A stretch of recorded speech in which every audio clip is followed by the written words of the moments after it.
Hey folks, it's Jeremy Kirkland. You're listening to Blammo.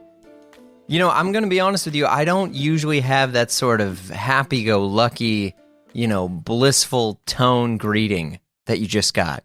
But you know what? Life is going okay right now. We're doing all right. We got the good vibes. We're surfing the waves of watching the Olympics nonstop, and I'll tell you, life's okay. How's everyone doing? I can't hear you, but I still care about you. I'm currently recording this from Chicago, the Windy City, whatever. I'm at Chicago Collective this week, which is like this menswear trade show that I guess everyone kind of forgot about until they realized how much business it did. And it's good to be here. There's a lot of stuff happening this week, though. We got a couple little parties, couple little things happening. But I mean, I'll be honest, who cares about that? You're here, and I'm here to talk to Mr. Luke. Mr. Luke, and you know what? I'm going to just call him Mr. Luke of Luke's because I believe it's like Luke Fracher, but I can't even pronounce his last name because I'm a moron. But it doesn't matter because he's still awesome. So I'm going to set the stage here for this guy because I first met him, might have been through like Mike Nouveau. It might have been through the whole sort of Dime Square, Colbo, Scars Pizza crew that's down there. And he's a genius. First off, he runs Luke's and Luke's NYC, now LA. Let's make sure we throw that out there. And I remember meeting him, and he was like kind of a quiet dude. And, but his taste level, because it's like when you first meet someone, you kind of look at him, you size him up for better and for worse. We're all animals just trying to defend ourselves. And we look at people and we're kind of like, okay, is this person cool? Is this person? And I remember seeing him and I was like, the dude's got ink everywhere, and he had like this killer fit and this like Viz beanie and all these other things. And I remember then checking out his shop, and it was kind of like this. It's a very small shop, but like for what it has, it's incredible location. For folks who are wondering why I'm kind of burying the lead here, he runs an amazing sort of resell, vintage, non-vintage, neo-vintage, whatever you want to call it, shop. But he sells clothes, and he'll sell like Balenciaga from a couple seasons ago, or even some brand new stuff. Or I mean, there's all sorts of things there. But the taste level is through the roof. And I remember going to the shop, meeting him, kind of checking a couple things out, and just being absurdly impressed. And then, like everyone else, you're like, okay, I'm gonna follow this dude on social. Let me see how they're at. And Luke's social presence is hilarious. Not only does he do these amazing trend reports, but he just kind of like really shoots from the hip, and I think is on every sort of tip before many people are. He's good. He's good. He knows what he's doing, which is, thank God why he's in this industry. But he's just a legend in the fashion scene for his wild hot takes on TikTok and Instagram. And I will wholeheartedly say he's got some of the best gear you can find anywhere. But he came on the pod and we chatted it up, and it was great. We chat about his life coming from Virginia, co-founding Round 2 in LA, which is, probably the behemoth. Now the big Goliath of vintage and resale sort of clothes out there. We talk about him going full on YouTube, his love of Balenciaga, and bringing Luke's to LA, which is where he lives. So la-di-da, right? Let's go ahead and dive into it. If you're around this week, shoot me a DM, hit me on the Slack. If not, you're listening to this and this is like, I don't know, October or whatever you're listening. I'm not there, but I still love you. Let's go ahead. Let's get on the pod. Here we go. So, okay, from my experience and from a lot of other people who know you and people that I talked about you, they just know you as the dude who runs Luke's, or, and even in some cases, you're the guy who's got the like vintage sort of hot take TikTok. Because like I'll just say this. I mean, it's serious because especially since leaving New York City, and I think a lot of people don't understand this, how huge people's like TikToks are outside of it, but I think from a lot of these people, they just know you as the guy who's saying that like this Balenciaga is trash, or and I feel like there's this thing, I'm dead serious, in the industry right now where no one is being honest anymore because everyone's kind of scared to lose ad money. And you're like one of the few people that's like straight honest all the time. Well, I definitely feel I agree with you that I think people are scared to talk because of the politics, because so many people, like it could negatively affect their careers. Yeah. And especially like if you're like a fashion correspondent, a fashion TikToker, or a fashion social media person, or work in the fashion industry per se, yeah, like you kind of have to tread on eggshells. I don't really work in the fashion industry. I'm a reseller. I work for myself. Like I don't make money off TikTok. TikTok funds the business that I already have that is already semi-successful, right? So like I'm not really beholden to anybody. So I can kind of say, for better or for worse, for my career and my personal well-being, I can say whatever I want on the internet.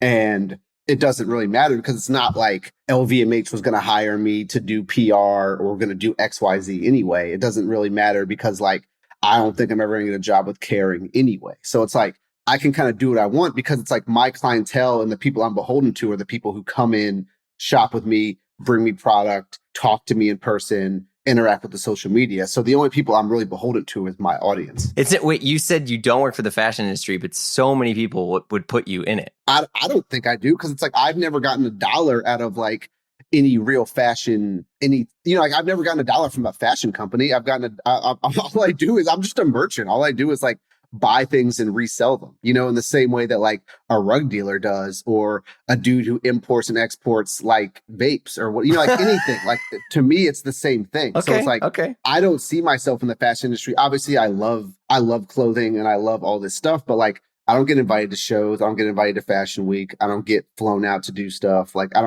all these things that my friends who are in the fashion industry, who like I regard as people in the fashion industry, I don't have any of the cool, I don't get to do any of the cool shit that they do.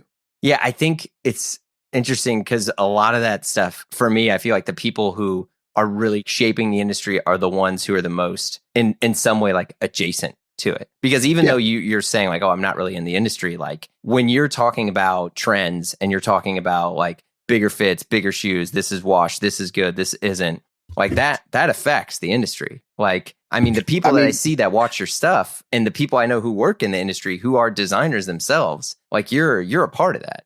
That's news to me. It's amazing to hear, but that's news to me. Like, because the people that I interact with are my customers, and I don't think a lot of the people that you're probably talking to come and shop in the store. Or if they do, and I don't know who they are, they're not coming up to me and telling me who they are. Yeah, right? they're probably sending their minions or folks like to come fetch exactly, because it's like at a certain fair. point, it may be a bad look for them to come into the store. Yeah, like if Kim Jones is plucking stuff from Luke's, I don't know. I don't think it's a bad look, because he's cool as hell, but he fucks with you.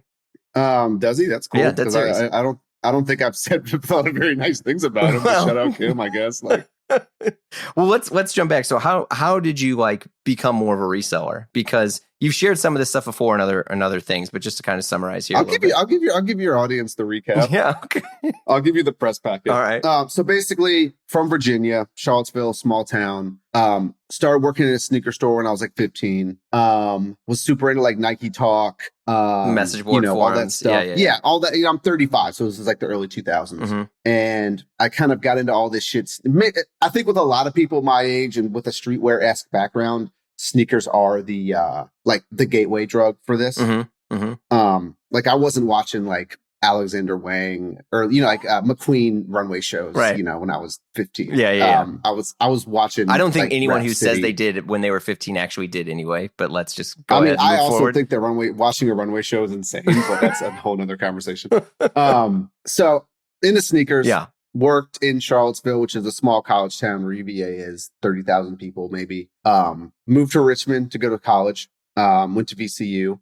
Richmond's a mid-sized city, 200,000 people, maybe 1 million in the metro. Jeez. And during that time, Richmond was a really cool place because it was like kind of like a creative hub for a lot of the East Coast. Like I'm not into hardcore, but all my friends are into hardcore. Said it was a big hardcore thing. There's like a hardcore festival. A lot of like the bike shit was going on, like the Bike Messenger type single fixed gear type shit. Like Slaughterama was there, and it was just like this place where it was really cheap. Rent was like $300. Like it felt like you could do whatever you wanted in the entire world. So like I was kind of just like outside, like doing whatever I wanted to, like living my like degenerate kind of like, early 20s dream. Well, what were you studying in school?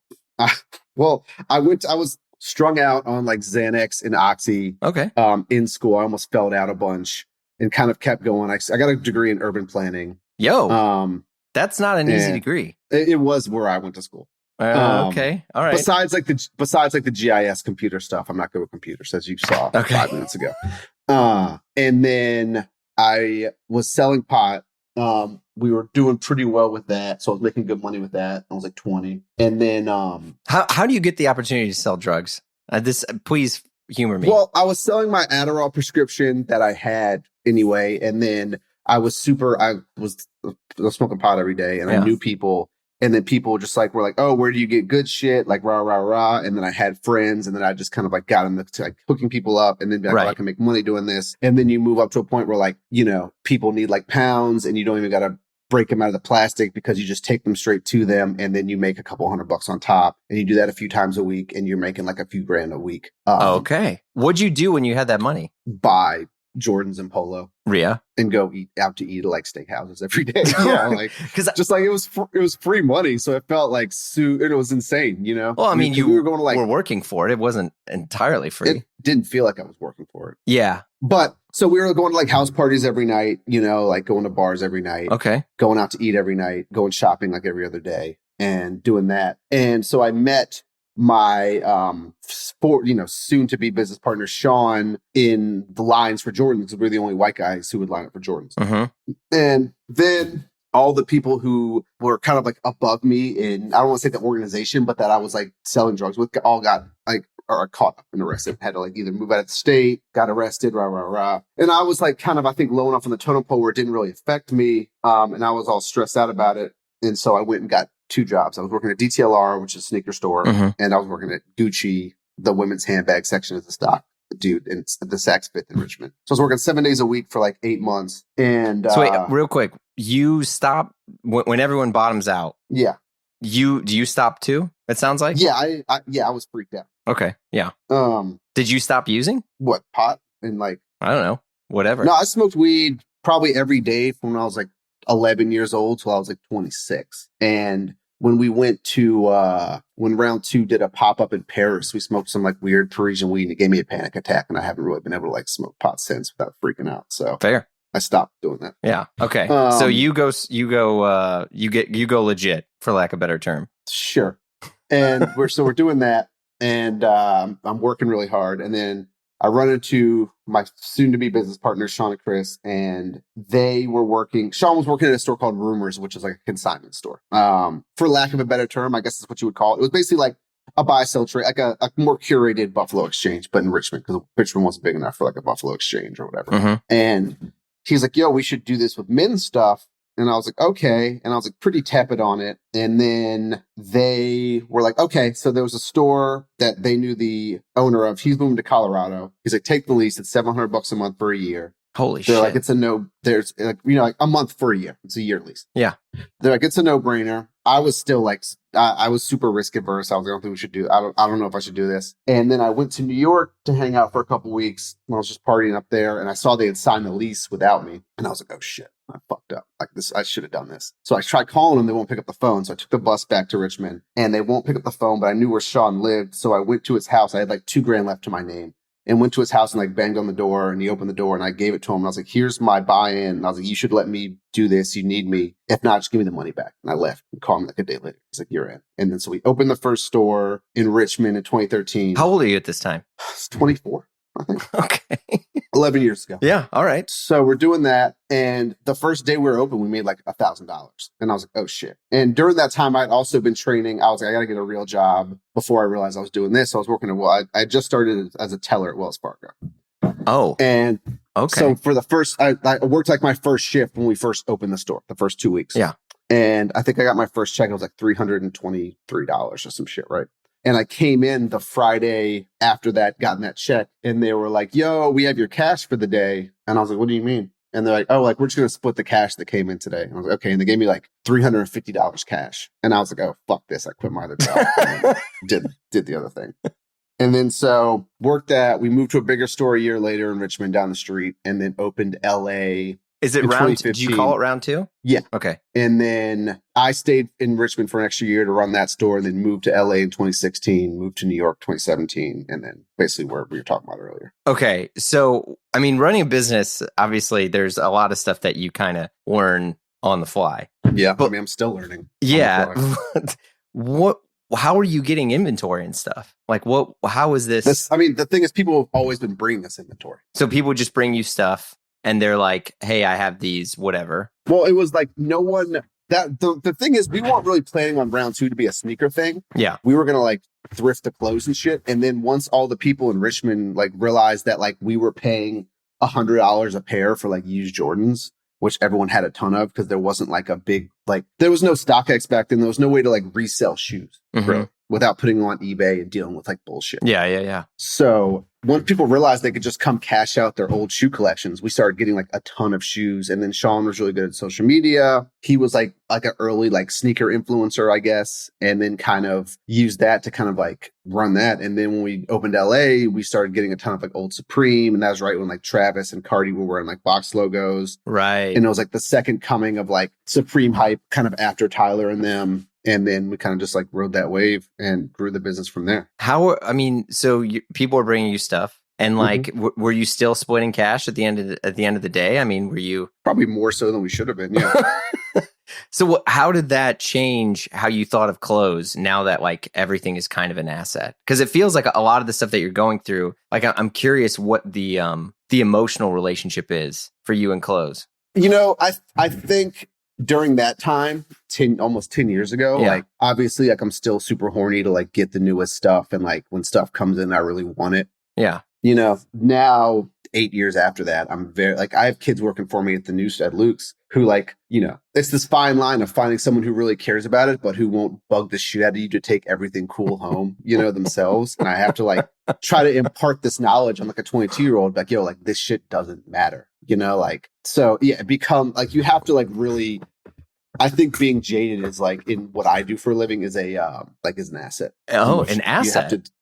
Yeah, I think being jaded about this stuff and like being like, oh, well, yeah, I could take this home because this is cool, but I'd much rather sell it. Yeah, I mean, you're right, because because the business. Obviously the other way, you're a hoarder, you're not making any money, and I mean, obviously you're not. You can't live. You can't get more stuff if you don't have cash to sell the stuff you have. Yeah, because I mean, like for me, and I don't know what your like childhood or whatever was like, but like I didn't grow up with much at all, and so like I had all the kind of knockoff version of whatever the stuff was. But when I got, you know, I remember my mom was like, if you want Abercrombie or if you want whatever it was, like you got to go get a job and do it. And then I did, and I got it. But then I realized that like it didn't fix anything. It was cool because like I had it, but then obviously like the high goes away immediately. You're like, okay, now you look like everyone else. Congratulations, you know. I mean, listen, I didn't want for anything growing up, but my parents weren't buying me Jordans and clothes like that. So that's what like working in a shoe store was about, was like being able to get this shit. Yeah. You know, I think especially when you're younger, like you get the high when you first get the item, it goes away, but it's like having the, like being fly is like, you know, you can relive that every single day if you like put that shit on every day, or at least in your mind you do. I don't know if I actually was when I was 17, but like, you know, like, like having new shit all the time and like having like good outfits all the time and like trying to dress well, I think was just as much a part of it as just like acquiring the item, right? Yeah. How are you learning about this stuff at the time? Because I feel like as you guys were coming up, the resources, were just message boards. I mean, there wasn't YouTube. I mean, that's how I initially learned about it. Once we had the business going, I think you kind of just learn about it through like word of mouth, like tapping your network, growing your network, and just like, you know, you have to build this like, I don't know what the word is, encyclopedic knowledge of this stuff, whether it be vintage tees, whether it be Supreme tees, whether it be whatever, not just because you need to know about it, but you need to be able to price it. You need to be able to legit check it. You need to be able to do you need to know a lot about every single item. Yeah. Or at least enough to be able to make a very, very, very educated guess that your reputation is going to, you know, stand upon. As you guys started to grow, did you bring in like, I'm air quoting the word, like authenticators and stuff? Like, what was that? I mean, I think that's part of the job that you have to hire, but it's like, there's no experts or no pool that you can like grow from, right? Yeah. Yeah. Like I remember way back in the day, I had gotten a Supreme hoodie, and it was like a I used to work for this record label, and we had kitted out the Jamie XX, brought him over, and Angelo was at, Angela and Brendan, they're all at Supreme, and they they hooked him up. He bought some stuff. I want to be super clear, but they called out the fact that they're like, yo, because Jamie was wearing the tiny mini box logo on his shirt. Mm-hmm. And they were like, oh, that's cool that you're not looking for flashy stuff. He just wanted little subtle stuff. And they gave him some things. And then they gave me, they're like, oh, because I'm the record guy with them. Right. And I'm a fucking the handler. Dork. Yeah. And so they're like, oh, here's a hoodie, dude. And I'm like, cool. Yeah. I love you guys, And I'm thinking about the sartorialist, right? This is, whatever. And I remember getting this hoodie and I had it, whatever. And then I gave it to my friend's, to my cousin's kid who wanted to go stunt. And all of his buddies were like, yo, this shit's fake. It's fake because it didn't have the hallmarks, whatever. And I was like, no, man, it's a sample. It's a sample. But because you got it directly from corporate. Yeah, I was like, no, trust me, bro. This is why would I lie in hand? Yeah. What the fuck?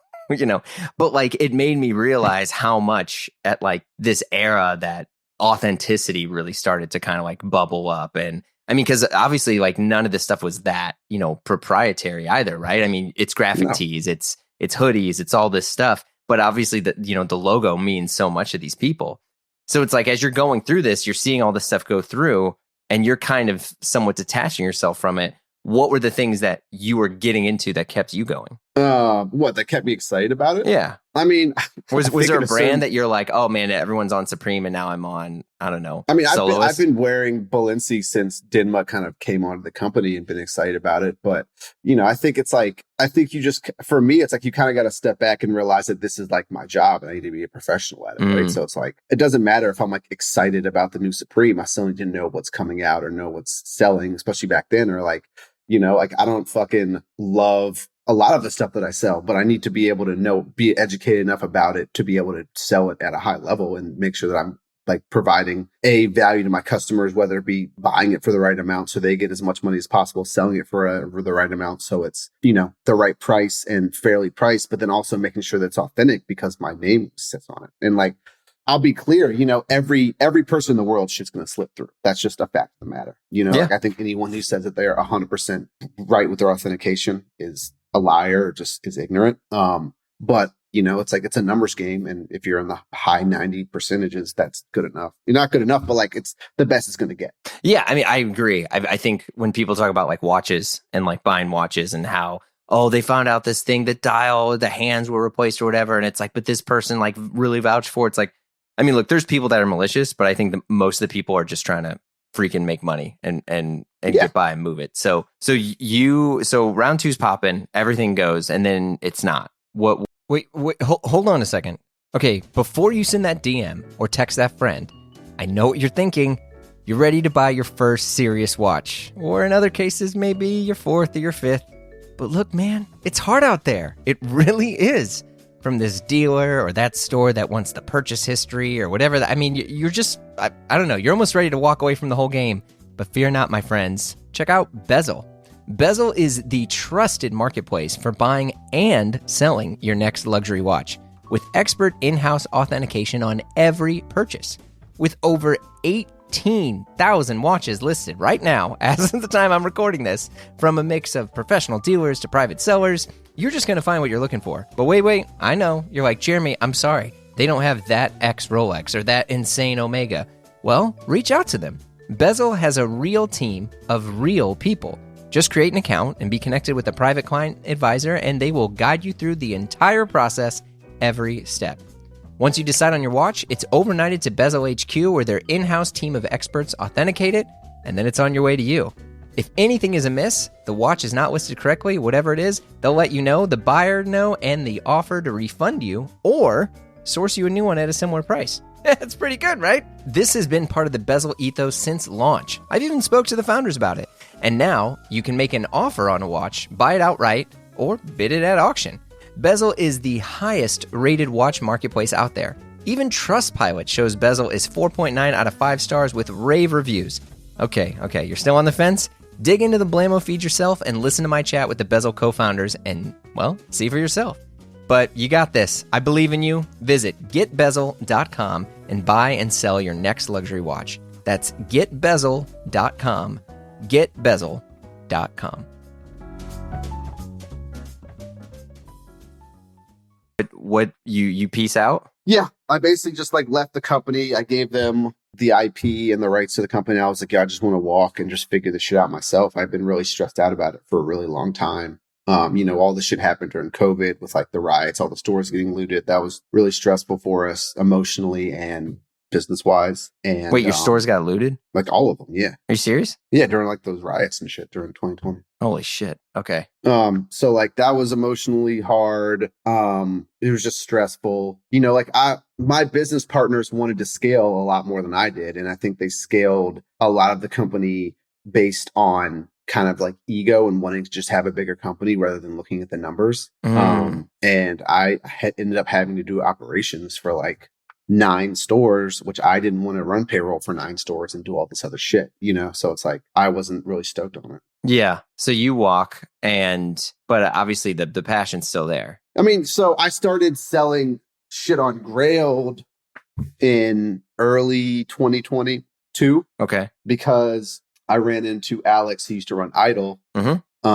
And he was working for Grailed, and he was like, yo, do y'all want to come on? Because we're doing like a 0 fees thing.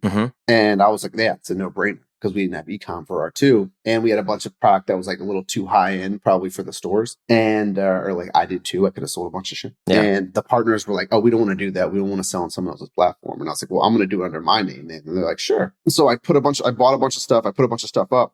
And I think I sold like $35,000 when I did my drop. So they really pushed the shit Grail did. So like they did like push notifications, all this other shit. Right. And I was like, oh, like I can make good money doing this. And then I was supposed to be no fees for like a month, and they just like didn't notice. So I didn't pay fees on Grail for like a year and a half. Are you serious? And I ran probably $400,000 worth of shit to Grail with no fee. So I was just like able to price stuff cheaper than anybody else on the platform because I had this advantage, right?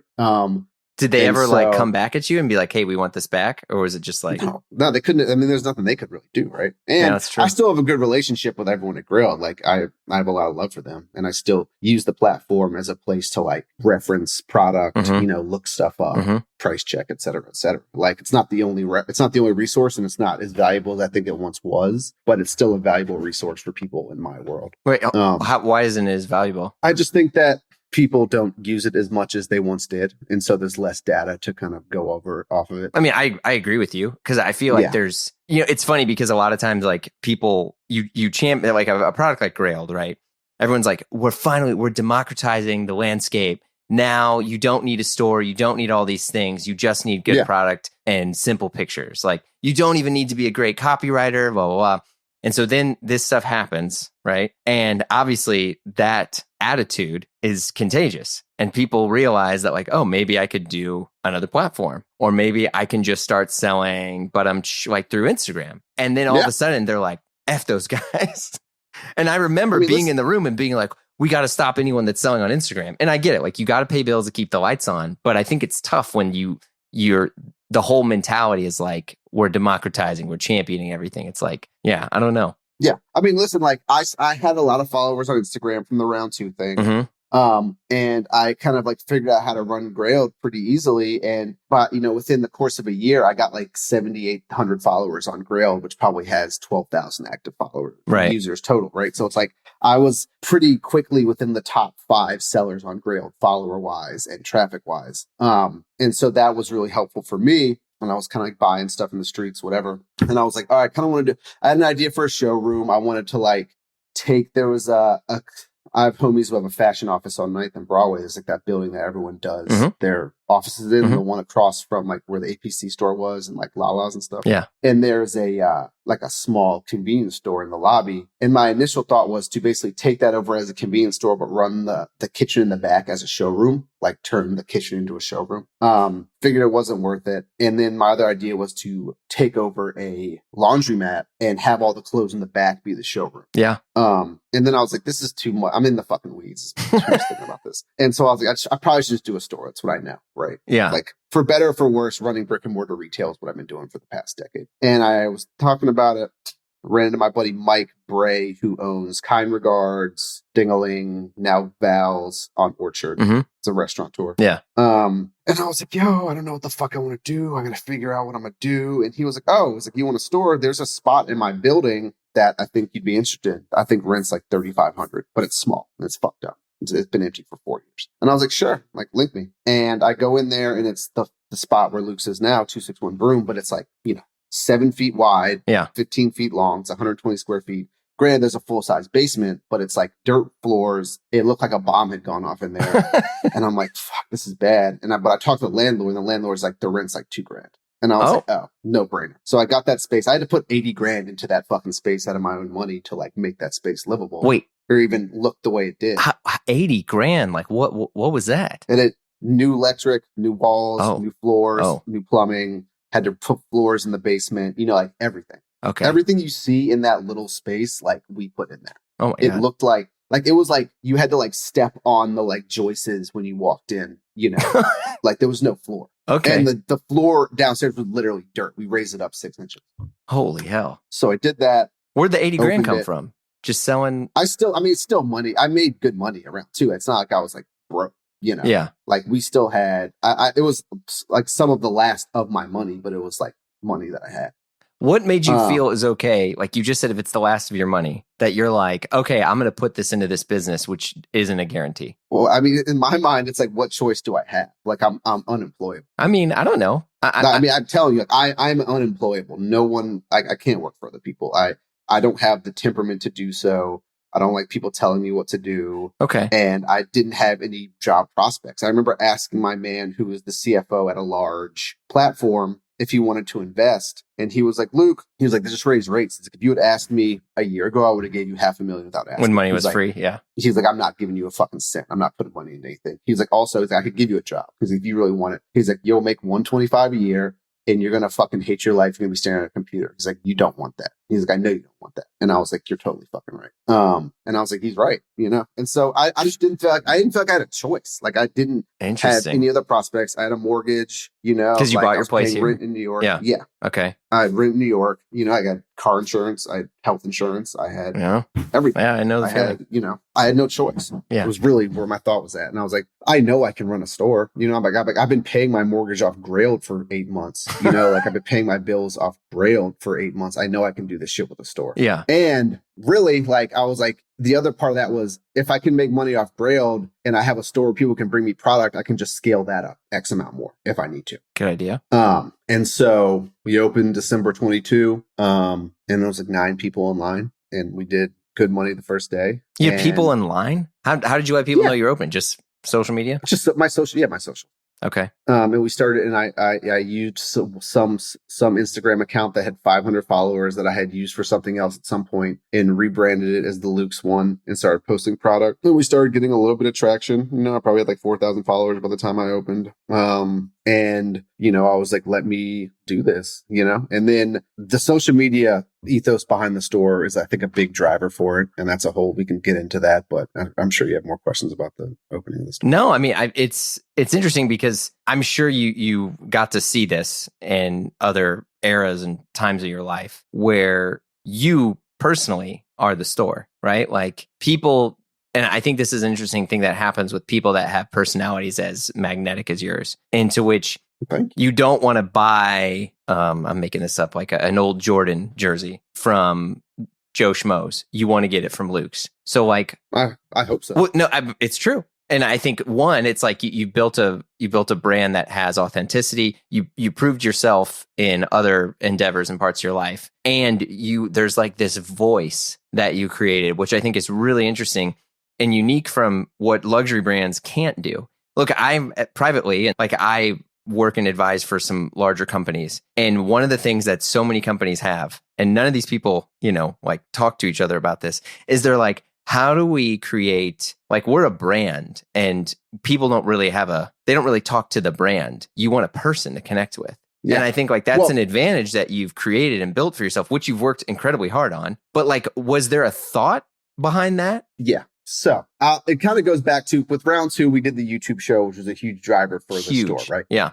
So I had a lot of my personal following was from that, people liking it, either talking to us in the store or whatever. But so to kind of circle back on what you just talked about, I remember when we did the pop-up in London in 2017 or 2016 with round 2, and there was 4,000 kids there or something. Yeah. And we had a friend, Noni, who lived in London at the time and was like helping us with the pop-up. And she was like, what are you guys doing for the activation behind because she worked for an agency, I think. She's like, what's the activation for the pop-up? I was like, we're the activation. Like, what the fuck do you mean? People are here to see us. You know, true. Like, You're right. Yeah. And that's kind of the ethos behind the store now, or like the ethos behind what my thought was like basically me and Nate, who Nate is my podcast partner, has been helping, my best friend for 10 years, been helping me with all the videos, helping me with the store since we opened, helped me build the website out. He's a computer scientist. He's a genius. He's an amazing person. But the thought process was like, we need to build a cult of personality around me, around the store. That's the only way the store is really going to survive or thrive. Sure, right? Sure. And it's like the voice kind of behind the social media, like me putting my voice behind the captions, wasn't really the initial thought. The initial thought behind the social media was this. Round 2, me, the partners, however you want to frame it. Sure. I'll take liberties with our legacy, because I'm able to do so. Okay. We invented like reselling on social media for a lot of stores. We invented an entire industry. We invented a type of resale, type of retail, the resale store, right? And we invented the way that we sell things on social media, posting the pictures, size, price, whatever. Like if you look now, that's ubiquitous, especially within this industry or this, if you want to call it the industry, this part of retail.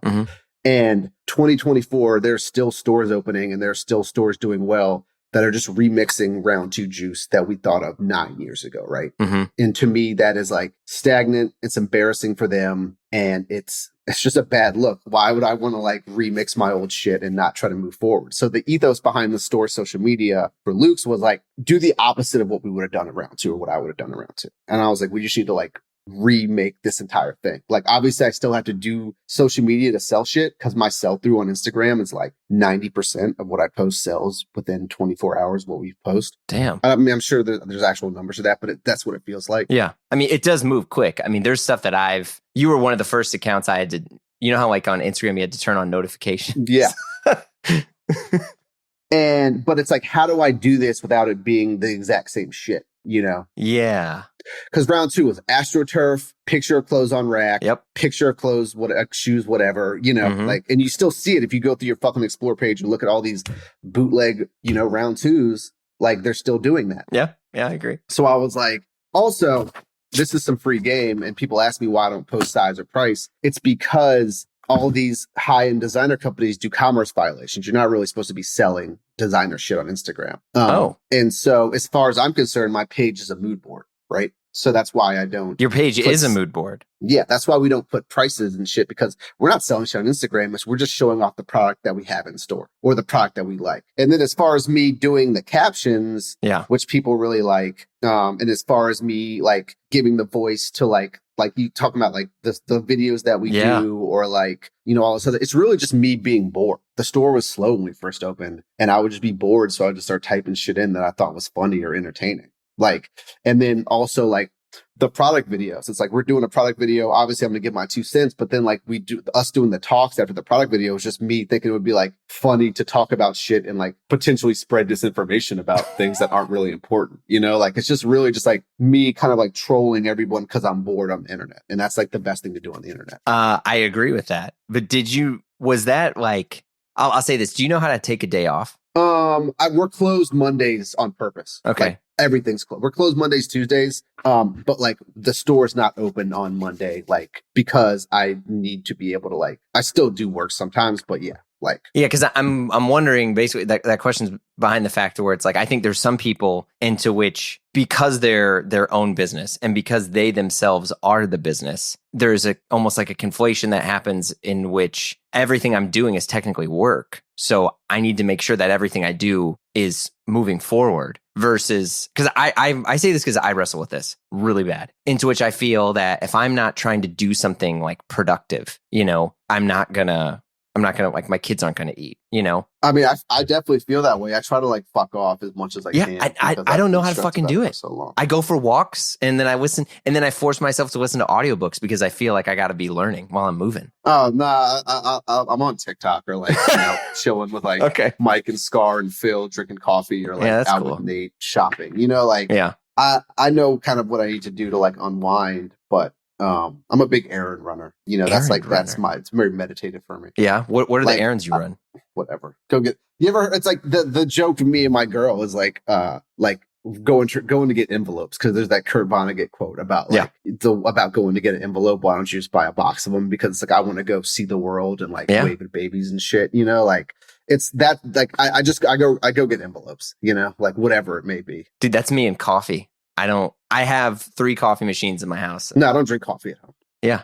I got to be out. Crazy. It's like, even when I was like, it's like smoking pot. It's like, I could like hit like a bowl or something, but that's like crackheady. Like if you roll a joint to like go hang out with your friends and like, it's part of the process, right? Yeah. Yeah. Like whether it be like hookah for like people or like rolling your own cigarettes or like rolling blunts or like going to get coffee or like, whatever. Like it's all part of like the human experience is like going to do shit like that. Like if you go back to like ancient Mesopotamia, like people were like chilling out front getting coffee or drinking tea or whatever. It's like that is there was socializing in community. Yeah, that's part of the human experience. Yeah. It's like, at least in the last 10,000 years when we became a civilized society, as far as we know, it's like going to do things like that or like what makes life enjoyable and what makes life worth living. I wholeheartily agree. So like as your business grows and you're making these videos, which are blowing up everywhere and more people are buying. I'm glad people watch them because I don't like my only gauge is like how many views I get on reels, like. Oh, dude, there are a couple people that I work with in the film and entertainment industry and I'm in a group chat with them. And it's always like one of them would be like, wake up, new Luke's video dropped. Well, tell them to bang my line. I'm trying to be on TV. That's my ultimate goal. Is it? That's the other side of this is like, I always wanted to I want to do media stuff. I don't want to be selling clothes forever. So I was like, also like, let me be in front of the camera as much as possible. So maybe someone will like bang my line about it. I mean, did you watch that? What's that fucking show that like blew up on Netflix? I hate the show, but it's actually like, I probably didn't. It's some show about some auctioneer guy in New Jersey. Golden. I did not watch that. It's like Pawn Stars. It's basically a show like that. I'm really bad about like, I don't really watch TV or movies. I watch like YouTube videos about like ancient history and I watch like TikTok. Like it's like pretty bad. Talk to me about the ancient history. I just like love like medieval history. I love like Mesopotamian history, like ancient Assyria and shit. I just think it's really interesting. Whoa. Okay. You should, there's a podcast called The Rest is History you should check out of these 2 British historians. They're pretty funny. Okay, I'll check it out. Yeah, but that's like really all I spend my free time watching is like shit like that. Like weird, like stuff about like medieval history, like the Plantagenets and like, like ancient monarchs or like, like the ancient kings of Assyria. Wow. Are you religious or are you just like that? No, I just think it's sweet. I'm not religious. My granddad was a preacher, but my dad was not into it. So I wasn't really raised religiously. Yeah. Well, I mean, it sounds like you're getting the bug, at least studying that era. That's a pretty religion dominated time. I don't really care about the gods and stuff though. It's more just like the weird wars they would fight and shit. Oh yeah. Well, most of those were fortunately and unfortunately driven by gods. Yeah, of course.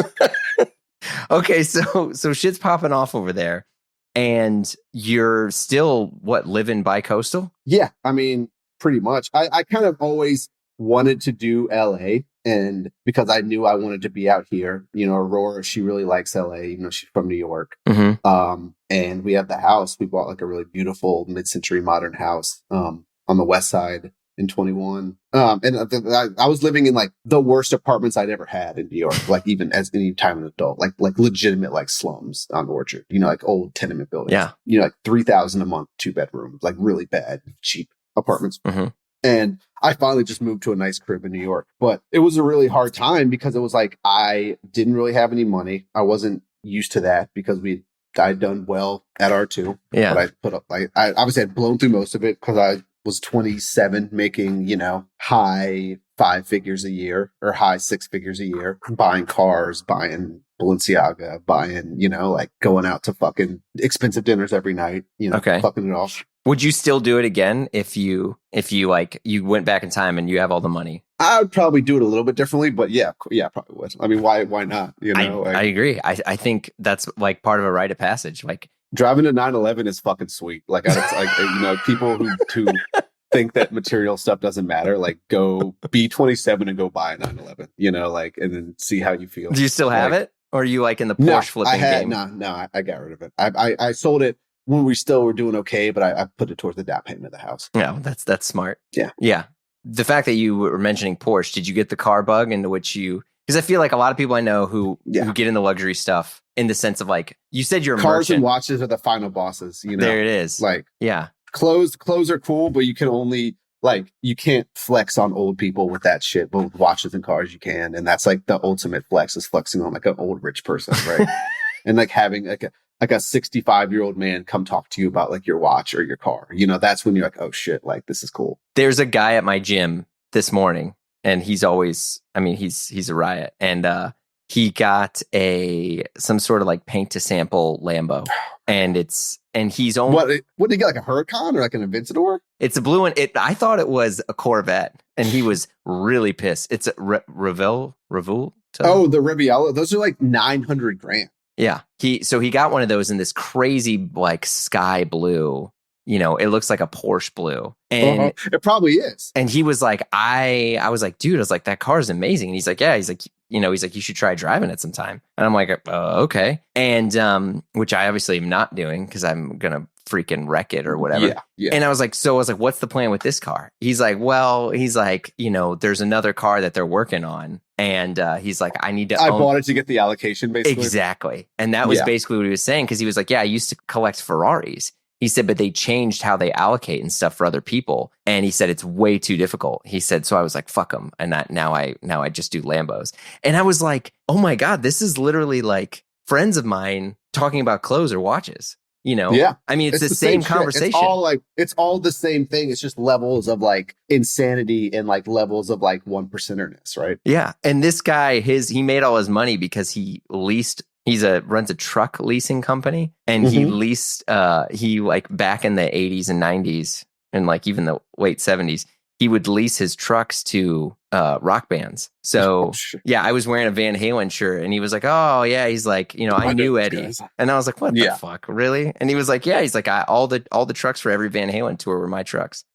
Well, so it's funny you say that, because to kind of tie back to what we were talking about earlier, you're like, why did you do another business as opposed to like doing anything else? And it's like, really the only way in America to like build wealth outside of being born into it or becoming a hedge fund manager is to like start a business, become an entrepreneur, and just like build a company. Yeah, I agree. And scale a company. And that's really like, I kind of learned that with the first company I had. And that's what I also really want to do with this, is like scale this up and be able to like, live the lifestyle that I want to live, or live the life that I want to live, and hopefully like provide a service to people. Yeah. My customers, like the people who engage in my social media, and, like be as fair to them as possible, but hopefully like make a good living and make sure the people who I take care of or who look to me and work for me and help me can make as good of a living as possible as well. And there's no other way to do that, in my opinion, as one person.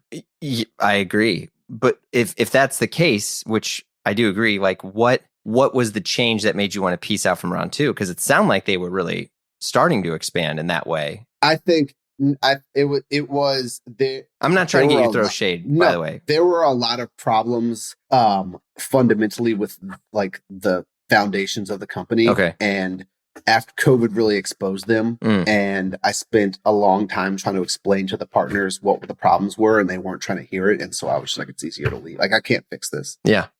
Maybe they can, and I think they were confident that they could. And so we amicably agreed that I should leave. Yeah. Do you see yourself? So you got a New York store, you're doing an LA store. Yep. Do you see yourself doing more stores, or like, nope? No, running to more than 2 stores. Running 2 stores might be a fucking nightmare. I haven't opened this store yet, but running more than 2 stores is a nightmare. Like, like the other side of this was I was so stressed out and fucked up over trying to run that company or help run that company. Like, I thought it was going to fucking kill me.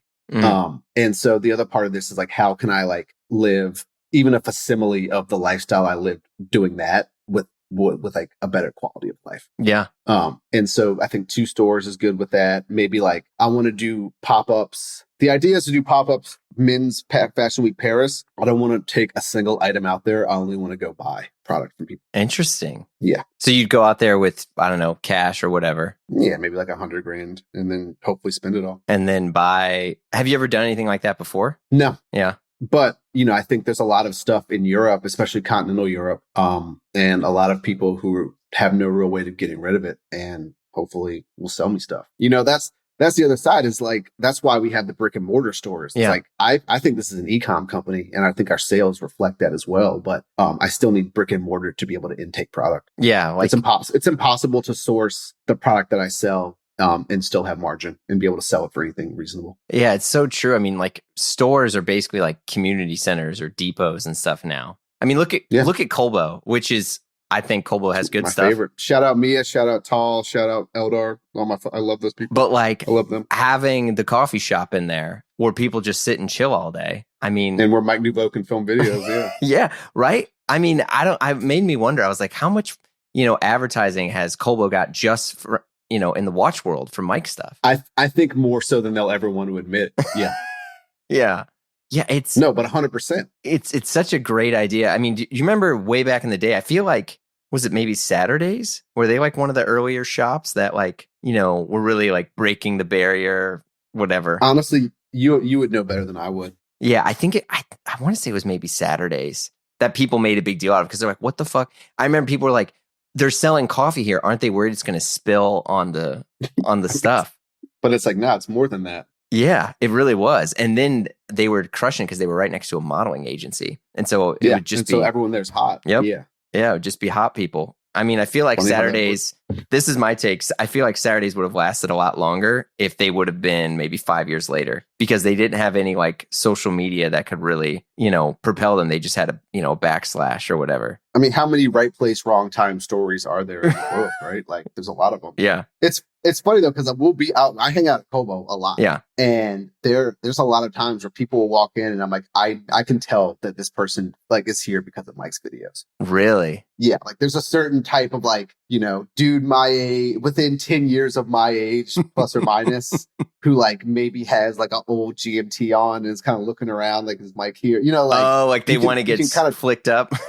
Yeah. Or they just like, they definitely saw that and like, well, me come check this out when I'm in the city. Right. Yeah. No, that's a good point. I mean, because I think Colbo is not like, I don't think anyone goes there for the merchandising, and that's no shots to them. It's not like a Dover Street Market sort of like fun house in there. It's just great product. But yeah, they have good stuff. They have a good selection. I do think they have the most LA-esque aesthetic of any store in New York that I know of, which I think is good for them. What's an LA aesthetic? Because I think you're on like something. Very like a lot of concrete, very clean, very sleek. Yeah. Maybe some like corked up ceramics, shit like that. Shut up, Mellow. So okay, so you've been in the fashion industry, even though you say you're a merchant. So you claim, yeah.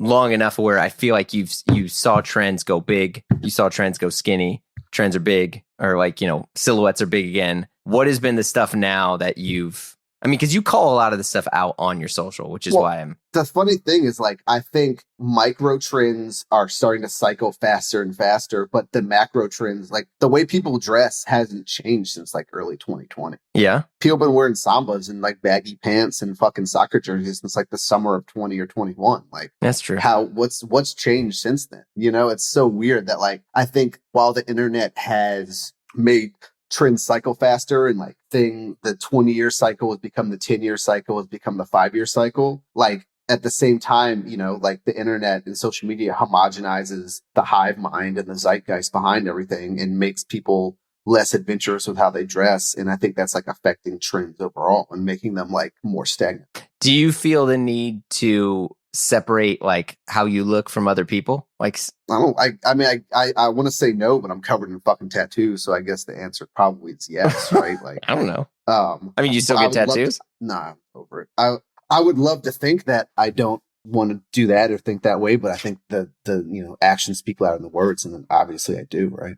Yeah, I mean, I realize more and more I'm just still wearing t-shirts and like jeans or pants or Dickies. Like I don't know if I don't have style anymore, or you just settle into something in your late 30s. I think you just settle in. Yeah, exactly. Like I wear little shorts or sweatpants and vintage tees and hoodies, and like I'm really into Belgians right now, so I wear Belgians almost every day, or like maybe like a running shoe or maybe like a boot, and that's like it. How do you survive in Belgians? They're comfy as shit. Oh, man, you must have legit arches, man. Probably. I mean, I got a pair of the non-Mr. Casuals. I got a pair of the Henrys, and they were fucking brutal, but I got the same ones in the casuals, and they're good to go. What do you think? What do you think Belgians cost now? I know what they cost. I fucking bought a pair like 2 weeks ago. They're expensive as shit. They're $800. Yeah, but I mean, for me, I'm like, that seems reasonable. Like, I've been buying $800 shoes for fucking 10 years. So I'm like, okay, that seems reasonable. Like, oh, that's a good point. Yeah, I mean, I remember getting Belgians when they were like $375, and I was like, this is heavy, Oh, that's crazy, huh? No, I mean, sorry, no, I sound like a fucking, I mean. No, I get what you're saying, but it's like, because the thing is, like, back then, it's like, people looking at like product cups now, like the retail's like $950. Yeah. And it's like, imagine spending $300 on a pair of shoes 10 years ago. It was fucking insane. It's just like the way that's become normal. It's true. Cause also like product cups too, those were the ones that you could get at TJ Maxx and Marshalls. Like that was like my first like Prada stuff that I was getting was at the like Chicago, like Marshall Fields outlet or whatever. Insane, right? Yeah. And you could get them for mad cheap because nobody wanted them. And I was trying to find those toggle loafers from like the late 90s. Mm-hmm. They were so fucking good. But yeah, I had to settle for those whack ass boating tennis shoes that everyone would just be like, and it's, I don't know, it's fine. Like, now I'm sounding like an old ass like boomer or whatever, even though I'm not even 40 yet. But like, there's seeing that stuff. But the bigger thing now is like, I feel like there's like a price sensitivity that starts to hit where it's like, so I was reading about this thing. I don't know if your city planner mind will kick this in, but the health of a lot of economies are based around coffee shops and small businesses. And there's certain things within a local economy that you can raise the price generally as much as you want over time, and people are just going to stay loyal to it because it's such a pain to like buy into the brand. And the example they used was macaroni and cheese, because they're like, yo, Annie's macaroni and cheese is like skyrocketed. Even though, how much does that shit cost now? Like $4.69? Yeah, it's like $4 or $5 for a thing of macaroni and cheese. And they had shrinkflation on mac and cheese, where you're not getting as much. I say this because I have 2 fucking kids who live off mac and cheese.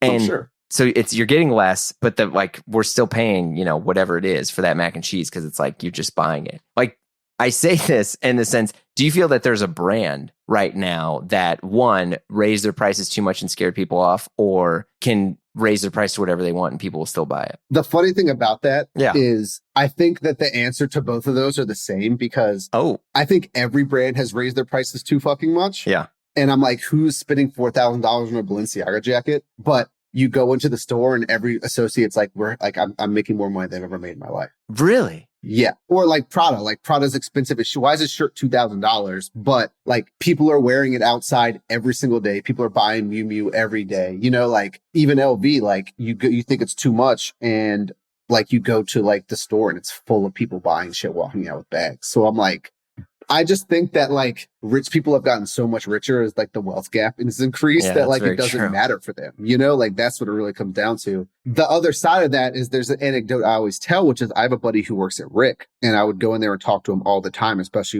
before I had the store, and talk to him about prices. And I remember thinking that Rick was so expensive 2-3 years ago, and they haven't really raised their prices at all. And now it seems like so reasonably priced compared to every other design house. Really? I'm like, damn, Rick's fucking cheap for like what you get now, I'm like, damn, like only $3,000 for this leather jacket. That seems really reasonable, like, but it's like 3 years ago, I was like, $3,000 for a leather jacket. They're kind of wilding out. This is wild. Yeah, I think you're right. Like I was at the Rick Owens place in Soho like the other week with with the weird like Olympic torch thing in there. Mm-hmm. And now I was talking to one of the associates, and I was like, I think they recognized I wasn't buying anything because my friend that I was with was getting stuff. And I was like, hey, what are like you see like your long-term customers buying now? I was like, because I feel like a lot of Rick stuff, it kind of very like trendy. Yeah. And it also like it kind of repeats itself. It's like Loro Piana, Cucinelli, all these brands, like it's the same aesthetic, which is fine. It's basically just like avant-garde Laura, right? Yeah. Like, and she's like, oh, a lot of them are just moving to furniture. And I was like, well, what do you mean? She's like, well,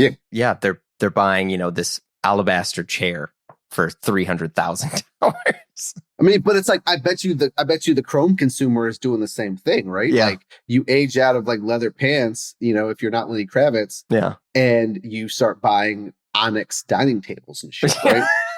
It's true. Yeah. But I was like, oh, that's so fascinating. I was like, what other things? And she's like, oh, like this, she's like, this chair we've had so many people want to buy, but we're not allowed to sell this chair. And I guess like the Rick Furniture Manufacturing, she was trying to explain, so like don't quote me on this, was that like they work with like two different like mills, like concrete, like mining, whatever things that like get all these minerals for them. And so they have to deal with them. And she's like, yeah, the price changes, every few months because it's like more of a commodity than anything else. Exactly. I mean, you're just, it's eventually, I feel like Rick Owens would be a person who would just sell like a barrel of oil and just put his logo on it. And people would be like, I mean, they sell like genius. A fog machine, bro. Yes.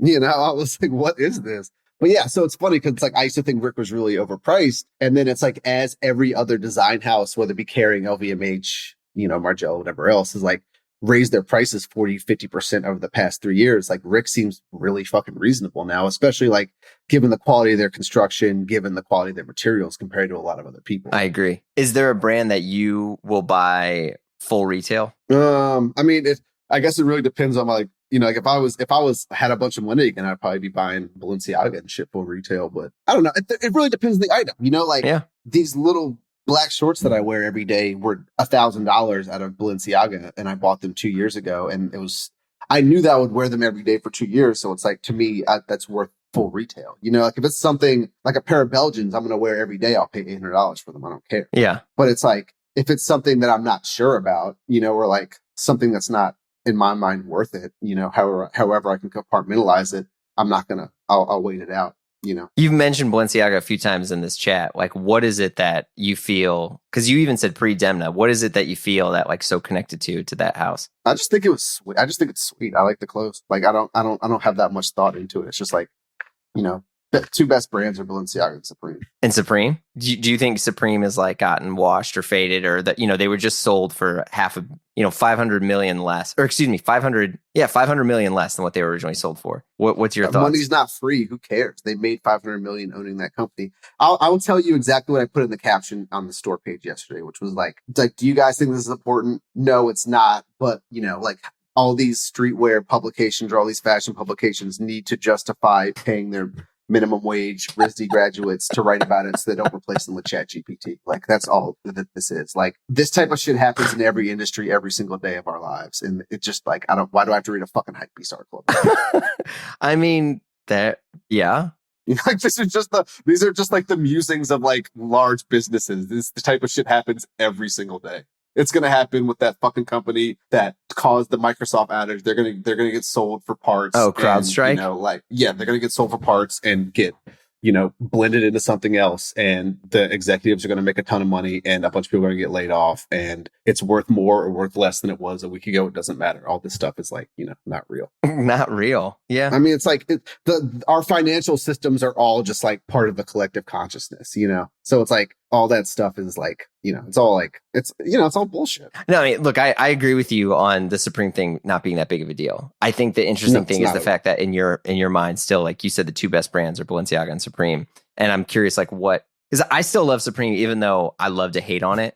I don't really buy it. I'm like a streetwear bro. I'm not like a fashion dude, and so like Supreme is the best streetwear brand of all time, and Balenciaga is like very, at least during Dinma era, is very Dinma, whatever, is very like streetwear adjacent luxury. It is. I mean, I think Balenciaga was probably, I don't know. I mean, someone's going to at me on this when it goes live, but like, I feel like that they were the brand that really made streetwear like high luxury. I think that they were the first to be able to like bridge that gap. I don't think they necessarily did streetwear per se in the way that like Matthew at Givenchy or Virgil at LV did. Correct. Or even Alessandro at Gucci. Yeah. I think maybe that's more so, but I think it's just like, it's palatable to my like smooth fashion brain, Yeah, no, I mean, I get it. It's when I was in, and they just crush it in Asia. I mean, when I was in Japan and stuff. I mean, the amount of people there, like the fashion dudes, it's like a 8XL, track jacket. I mean, I think like more so now it's kind of gotten insane, and there's stuff that I'm not super into. I'm also just getting older. Yeah. But there's still things that they make that I love. I think, though, to circle back, I think Alessandro Gucci was the first to kind of do like high-end streetwear as a luxury house. Yeah, maybe with the it's like track ostensibly pants. It was like less cool, but like it was more like towards what I think normal person would average the streetwear. Yeah, it wasn't like Zoolander style, which I feel like. No, it was more like Zoo York style. That's true. Well, shit, dude.